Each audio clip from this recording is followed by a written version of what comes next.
Welcome to our midday look at what's making news headlines, what's going viral, what people are turning into memes on social media and the web around the world. The current global story of the moment is, of course, the Australian wildfires. That country seeing the worst fires in decades, with blazes tearing through bushland, wooded areas, national parks, damaging houses. Homes in the suburbs of Melbourne and Sydney have been damaged. And smoke has reached as far away as New Zealand. You can actually see these fires burning from space. Brian, would you put it up full? There we go. And that is exactly what I was referring to right there. That is a stunning loop, GIF image of what they're going through down there. Yeah, we also have these photos that someone posted from Melbourne. Rebecca Powell says this was the start of the day versus the end of the day. That's amazing. Yeah. Every year in Australia there is a fire season in which hot, dry weather makes it easy for brush fires and bushfires to start and spread.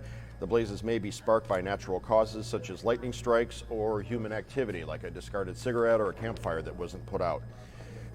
Since early November, nearly 200 people have been arrested in the state of New South Wales for fire-related offenses.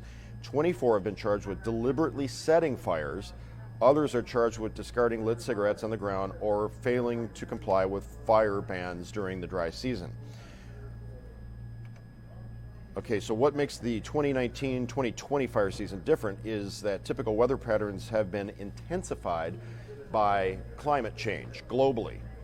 So the conditions that normally they would have some, not as much wind or more rain to aid firefighters in putting out these fires, well, it's just hot and dry and windy just on a daily basis, and that's what is driving this.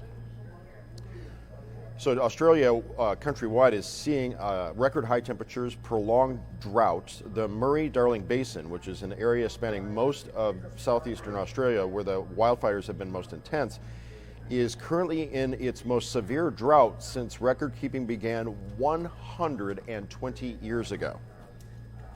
Additionally, 2019 was the hottest year on record for Australia, with average temperatures reaching 1.5 degrees Celsius above the long-term average, according to the Bureau of Meteorology.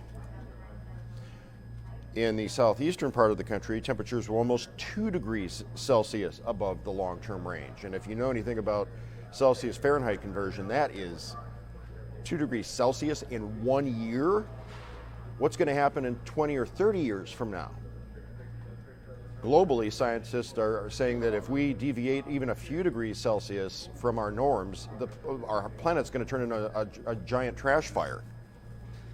Yeah, it seems like. All right, let's run some numbers. Australia's wildfires have burned over 12 million acres, according to the AP.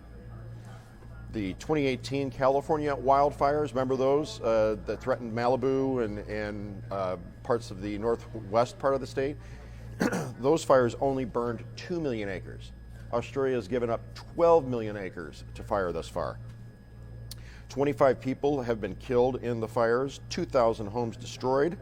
70 of the more than 135 fires burning across New South Wales were not contained as of yesterday.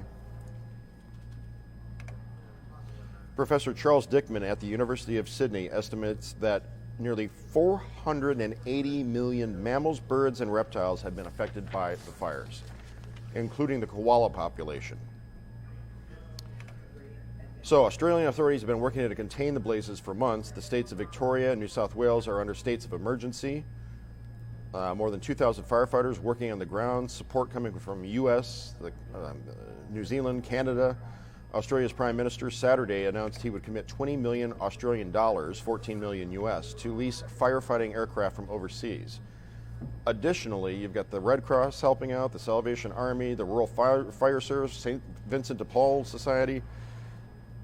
Organizations collecting funds for wildlife relief include the Koala Hospital, the RSPCA of New South Wales, Australian Koala Foundation, the World Wildlife Fund, and Wires. Yeah, and for people viewing this on Click on Detroit, they can find links to donate at the bottom of the article to each of those organizations.